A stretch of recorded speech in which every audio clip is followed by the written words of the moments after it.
বিএনপির স্থায়ী কমিটির সদস্য সালাউদ্দিন আহমেদ সোমবার স্পষ্টভাবে বলেছেন যে বিদ্যমান সংবিধানে সংবিধান সংস্কার পরিষদ বলে কিছু নেই।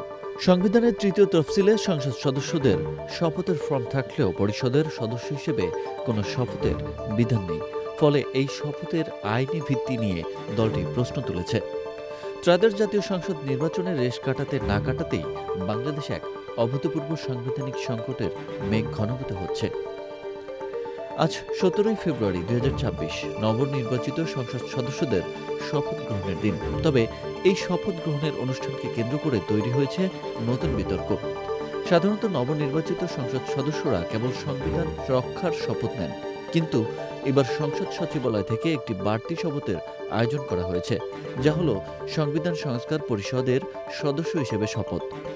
জামাত ইসলামী এবং এনসিপি এই দুটি শপথ নিতে রাজি হলেও দেশের বৃহত্তম দল বিএনপি এই দ্বিতীয় শপথে অংশ নেওয়া নিয়ে চরম অনীহা প্রকাশ করেছেন। কেন বিএনপি এই শপথ বর্জন করতে যাচ্ছে? বিএনপির স্থায়ী কমিটির সদস্য ও দলের প্রভাবশালী নেতা সালাউদ্দিন আহমেদ সোমবার এক সংবাদ সম্মেলনে দলের এই অনড় অবস্থানের পেছনের কারণগুলো তুলে ধরেন। তার মতে, বিদ্যমান সংবিধানে সংবিধান সংস্কার পরিষদ বলে কোনো প্রাতিষ্ঠানিক অস্তিত্ব নেই। বাংলাদেশের সংবিধানের তৃতীয় তফসিলে সংসদ সদস্যদের শপথের জন্য যে সুনির্দিষ্ট ফর্ম বা কাঠামো রয়েছে, সেখানে পরিষদের সদস্য হিসেবে কোনো শপথের বিধান রাখা হয়নি। সালাউদ্দিন আহমেদ প্রশ্ন তুলেছেন যে এই পরিষদের কোনো সাংবিধানিক ভিত্তি নেই, সেই পরিষদের সদস্য হিসেবে শপথ নেওয়ার আইনি বৈধতা কতটুকু? বিএনপি মনে করে কেবল নির্বাচিত সংসদই সংবিধান সংশোধন বা সংস্কারের পূর্ণ ক্ষমতা রাখে। এর বাইরে কোনো আলাদা পরিষদ গঠন করে শপথ নেওয়ায় বিদ্যমান সংবিধানের সরাসরি লঙ্ঘন হতে পারে। দলটির নীতি নির্ধারকদের দাবি, আইনি ও সাংবিধানিক শূন্যতা পূরণ না করে এই শপথে অংশ নেওয়া মানেই হল নিজেদের সংসদীয় গুরুত্বকে খাটো করা। এই বিতর্কের মূলে রয়েছে জুলাই সনদ, যে সনদের উপর ভিত্তি করে গণভোট এবং পরবর্তী নির্বাচনী রোডম্যাপ তৈরি হয়েছিল।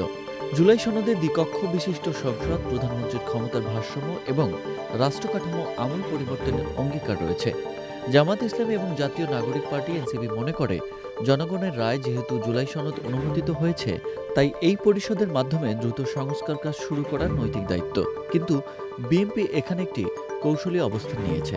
তারা বলছে সংস্কারের বিরোধী তারা নয়, তবে সেটি হতে হবে বিদ্যমান সংবিধানের সংশোধনী আনার মাধ্যমে।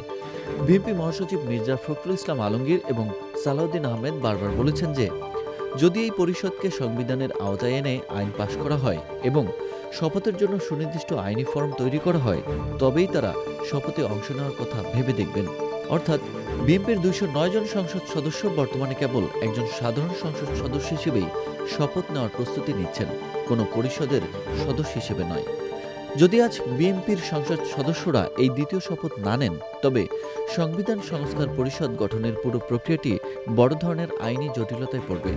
বিএনপির অনুপস্থিতিতে কেবল জামাত ও এনসিপির সদস্যদের নিয়ে গঠিত পরিষদ কতটুকু বৈধতা পাবে, তা নিয়ে জনমনের সংশয় রয়েছে।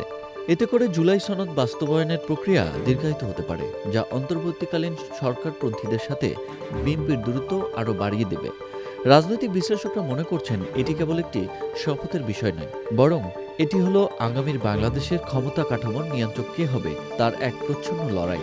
বিএনপি তাদের সংসদীয় ক্ষমতার উপর পূর্ণ নিয়ন্ত্রণ রাখতে চায়, অন্যদিকে সংস্কারপন্থী জোট দ্রুত পরিবর্তনের পক্ষে।